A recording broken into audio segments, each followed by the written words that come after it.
the people that live at Battery Park City have been evacuated. They were taken to New Jersey. So I don't know when that'll be back. That's going to take a while for that to come. What about other South Street Seaport? So on the east side of downtown Manhattan has power, and exactly where the demarcation line is, I'm not sure. But over by One Police Plaza, going east, there's power, and I believe there's power at City Hall now. What are your plans for the rest of the night, for the next 12 hours? And and will you all still be?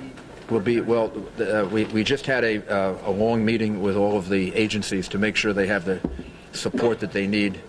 They'll all reassemble here at 8, 9 o'clock tomorrow morning, and some of the critical people will stay here throughout the night, and we'll have representatives here, and I'll be here for a while longer. Are you concerned about asbestos contamination? The health department has done tests, and at this point is not concerned. But so far, all the tests that we've done do not show an undue amount of asbestos. Doesn't show any particular chemical agent that we have to be concerned about. The accumulation of it for people who are down there can become very, very irritating. And there were a lot of people whose eyes have been burned, but I don't think there's any chemical agent that we have to worry about at this point. Do you have any idea how many police officers and firefighters you are missing? Yes, we have an idea of how many we're missing. Can you tell us that? Well, it's a lot. It's a lot. A lot of firefighters and a lot of police officers, and I don't know that. I really don't want to get into a numbers game until we know. It's a lot. It's a lot. There were also reports that there are some top brass in both departments who are missing. Yes, we lost the deputy chief of the fire department and the chief of the department. The chief of the fire department. The chief of the fire department. The first deputy commissioner, Feehan. Deputy Commissioner Feehan, Chief Gansey, Father Judge, and Ray Downey, who I just gave a party for at Gracie Mansion for his years of service to the fire department, who led our team in the Oklahoma City bombing rescue. We've also lost him. This must be very difficult for you, Mr. Mayor. It's very difficult, not just for me, for the fire commissioner, and there are some other very close friends that are missing right now. Have you had to speak to their families? I haven't been able to speak to their families yet. Mr. Mayor, advice again for New Yorkers who are still concerned about going to work and things like that. The very best thing would be to stay home tomorrow. If you have to come to work and you work north of 14th Street, then you can come to work if it's critical. So if it's important and it's critical, then you come to work. But if you can stay home tomorrow, you're going to make things easier on yourself and easier on the city if you stay home. So the city is not officially closed. Manhattan is not officially closed north of 14th Street. But we're advising people if you can stay home, it would be better.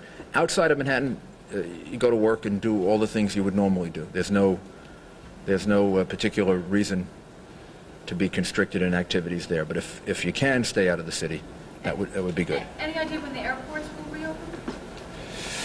I believe not before 2 o'clock tomorrow, but that was the report we had a while earlier. So at least closed until then.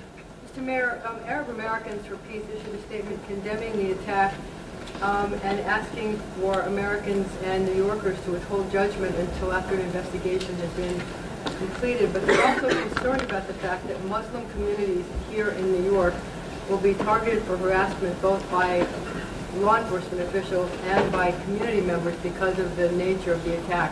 Just the opposite. They will receive extra protection. That's the point of what I was saying earlier. Nobody should engage in group blame. The reality is, whoever is responsible for this, law enforcement will figure that out. The United States government will figure it out, and the retaliation will be, I'm sure, very, very strong, and make an example out of those people. But nobody should try to make that determination on their own. Nobody should blame any group of people or any nationality or any ethnic group. The particular individual is responsible and the group's responsible. That's up to law enforcement, and it's up to the United States government to figure out. And citizens of New York should, even if they have anger, which is understandable, and very, very strong emotions about this, it isn't their place to get involved in this. Then they're just participating in the kind of activity we just witnessed. And New Yorkers are not like that. So we're sensitive to that. The police department will have special patrols in those areas of the city. And anybody that tries to do anything like that will be arrested. Mr. Mayor, is there anything you could say to put to rest of the fears people have? Everything is being done to try to make the city as secure as possible. The president, the FBI, federal government, the state, the governor, the New York City Police Department, law enforcement authorities, everything is being done that can be done. And people tonight should say a prayer for the people that we've lost, and be grateful that we're all here. And tomorrow, New York is going to be here, and we're going to rebuild, and we're going to be stronger than we were before. Last question. Police Commissioner Carrick, did you lose any top people in your department? No, not to my knowledge, not at this point. We have suffered losses. There was a contingent of cops that was with the mayor and I, and Chief Ganji and First Deputy Meehan. The mayor and I left them. We were gone about 10 minutes when that portion of the building fell, and I had a number of people there. We haven't found them yet, so I don't know the numbers. I don't know yet. We're still hopeful that we're gonna find people, and we have not given up hope that we're gonna be able to find some people. We do know there are people in the building that are alive. We know that for a fact. How do you know? I can't get into it right now, but we do know there are people in the building that are alive, and we're making every effort to get to them. Are those members of those police officers, Commissioner? Excuse me? Are those police officers? There are some police officers, yes. How many? Which building are they in? Two that we know of. How many? Two? Two. Do you know which building they're in? Which building? I can't say right now. Have police officers been pulled from the rubble already, alive? Yes, there are a number of people that were taken to the hospitals. Can people be heard from Yes. inside the rubble? Is that how you know? Can people be heard? I can't get into it right now. We have a group of shelters that are available in Manhattan. Bayard Rustin High School, Seward Park High School, Washington Irving High School, the High School of Fashion Industry, Chelsea High School, Norman Thomas, the City School, JS 22, IS 131, Comprehensive Day and Night. They're all open for people that may need shelter tonight. And we'll put out this list, as well as Curtis High School in Staten Island and Westinghouse High School in Brooklyn. So we'll put out this list, and these shelters are all available to people who may be displaced. Thank you.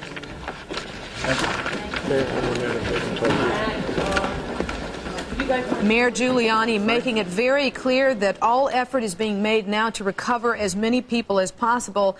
He did say, though, right now 6 fatalities so far at St. Vincent's, and of course we do expect that number to rise, unfortunately. He also said, listen, if you have questions, do not call 911. That is a number specifically to be called only for emergencies. He did hand out a number, though. Let me give it to you. It's 212-560-2730. Once again, 212-560-2730. That's just if you have any questions about whatever. Mayor, of course, made several other points as well. He talked about schools being closed tomorrow, and the big push, of course, was the rescue effort and the cleanup. He talked about how a lot of the equipment, hundreds of pieces of equipment, are being moved into the area right now. And he didn't think that the darkness would hamper the operation because a lot of that area is now being lit. What was important was he talked about hope. He said that there is still hope that many people are still alive, despite the numbers, and he He said that the toll will be very, very high, but he said that there's a lot of hope here. And we're going to cling to that. Absolutely. We have to do that. Power on the east side, he said, is now okay. There's power down at City Hall. The other thing that was very important, that's for people who are listening to us, the mayor said that if you can stay home tomorrow, if it's possible, to stay home, to take care of whatever you have to do, perhaps comfort a loved one, anybody who needs the support. So he didn't encourage you to come to work. He said if you can sort of back down, that would be a good idea. It's not going to be a normal commute day, that's for sure.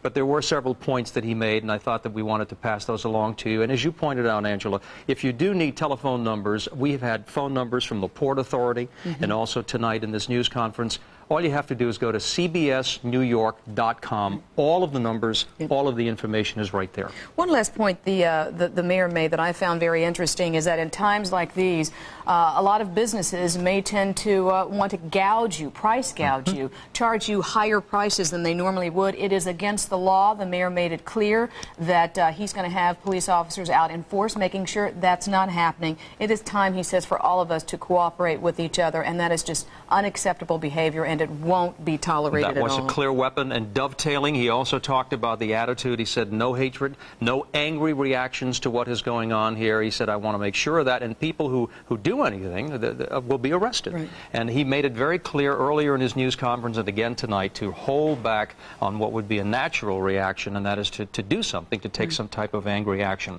The mayor says, don't do it, you will be arrested. Yes. Let's go now to Amy Nuzzo. She is live in Hasbrook Heights, New Jersey, where I believe a memorial was taking place there tonight. Amy. Well, actually, Angela, the memorial was in Ridgewood, New Jersey, in Bergen County, about 20 minutes from here. The reason we're not bringing you this report from Ridgewood is because the receive site, the tower through which we would normally beam, if you will, beam you this report, went down with the World Trade Center, so we have to use other means, and so we are here in Hasbrook Heights. But we did take pictures of a gathering there around 8 o'clock tonight, some 11 hours after the terror began.